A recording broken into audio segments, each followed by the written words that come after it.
Hallo maat. Hallo julle, hallo. Arnay, Ja, wat wil jy dan nou sê? Huh?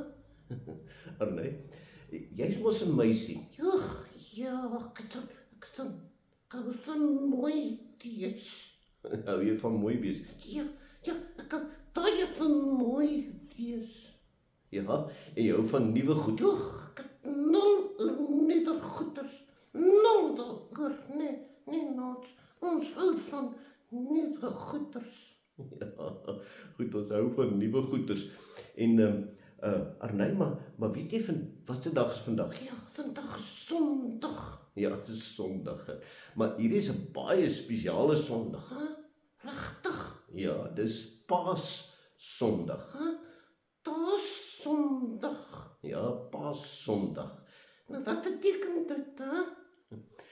Dis maats toe die grootste nuwe ding in die wêreld gebeur het. Die grootste nuwe ding in die wêreld. Wat is dit? Maats, Jesus het uit die dood uit opgestaan.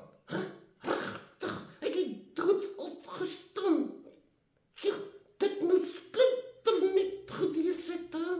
Ja, en so het Jesus vir ons die nuwe lewe laat aanbreek. 'n nuwe lewe. Ja, so jy kan nou eintlik, Arnay, Ja, jy kan nou elke dag 'n nuwe dag beleef. ag, dis wonderlik. Ek kan van voor af begin. Ek hou van net goed. Dankie Jesus vir al die nuwe goed. Ja, vir die nuwe goed, die nuwe lewe wat ons het. Ja, en eendag gaan ons ook 'n nuwe lewe hê, nee? Ja, maats, eendag gaan ons ook 'n nuwe lewe hê in die hemel. Ja, nou hier op aarde, nee? Ja, Het ons alreeds 'n nuwe lewe, nee? ja, ons lewe nou al nie, want Jesus het ons nie kom maak. Ja, splinternuut. Kom ons sê vir hom dankie.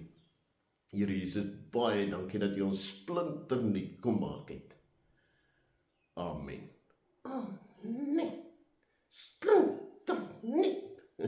Splinternuut. Jy splinternuut omdat Jesus uit die dood uit opgestaan het. Totsiens maats. Totdat julle